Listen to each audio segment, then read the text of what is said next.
ഈ കുഞ്ഞുങ്ങൾക്ക് ഓർണമെന്റ്സ് ഇട്ട് കൊടുക്കുന്ന പരിപാടി, കുഞ്ഞ് ജനിച്ചു വരുന്ന സമയത്ത് വെള്ളം കൊടുക്കുന്നത്, തേൻ കൊടുക്കല്, പിന്നെ മറ്റേ ഓരമരുന്ന് എന്നൊക്കെ പറഞ്ഞിട്ട് കുറെ പരിപാടികളുണ്ട്.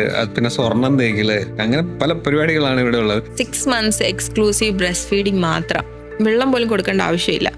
ബ്രസ്റ്റ് ഫീഡിങ് മാത്രമേ ചെയ്യുള്ളൂ, വേറെ ഒന്നും. Specially honey is very dangerous. Honey 1 വയസ്സ് 2 വയസ്സ് വരെയൊക്കെ തന്നെ റെസ്ട്രിക്ട് ചെയ്യുന്നതാണ് എപ്പോഴും ബെറ്റർ. അതിനകത്ത് കുറച്ച് ബാക്ടീരിയാസ് ഉണ്ട് that is not good for the intestine. അവരുടെ ഡൈജസ്റ്റീവ് ഹെൽത്തിന് അപ്രോപ്രിയേറ്റ് അല്ലാത്ത ബാക്ടീരിയസ് ഉണ്ട്. സോ ഹണി ഒട്ടും കൊടുക്കാൻ പറ്റാത്ത സാധനമാണ്. എന്നാൽ ജനിച്ചു വരുമ്പോൾ ആദ്യം ചിലപ്പോൾ ചിലരൊക്കെ തൊട്ട് കൊടുക്കുന്ന ഹണിയാണ്. തേനും സ്വർണ്ണവും കൂടെയാണ്. And gold is A metal. നമ്മളാണെങ്കിൽ കഴിക്കും അത്.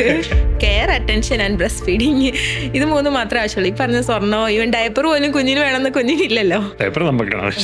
അതെ, എല്ലാം നമ്മുടെ ആവശ്യമാണ്. അതുപോലെ തന്നെ ഈ കരി വരയ്ക്കുന്നത് എല്ലാം നമുക്ക് കാണുമ്പോൾ നമ്മളെ ഒരു പ്ലീസിങ് ആയിട്ട് തോന്നുന്ന കാര്യങ്ങളെല്ലാം നമ്മൾ കുഞ്ഞിനെ അടിച്ചേൽപ്പിക്കുന്നു. അതുപോലെ തന്നെ പൗഡർ നമ്മൾ ഡസ്റ്റ് ആണെങ്കിൽ അവോയ്ഡ് ചെയ്യും. വീടൊക്കെ തുടച്ച് എപ്പോഴും വൃത്തിയാക്കി റൂമൊക്കെ ക്ലീൻ ചെയ്തിടലാണ്. പക്ഷെ പൗഡർ വാരി മുഖത്തേക്ക് ഇങ്ങനെ തട്ടി ഇടലാണ് ജോലി. That's A chemical. ടാൽക്കം എന്നൊക്കെ പറഞ്ഞാൽ അത് കുഞ്ഞിന്റെ ശ്വാസകോശത്തിൽ പോകുന്നതൊന്നും ആരും ശ്രദ്ധിക്കണ പോലില്ല. മുഖത്താണ് മെയിനായിട്ട് വാരി തട്ടുന്നത്.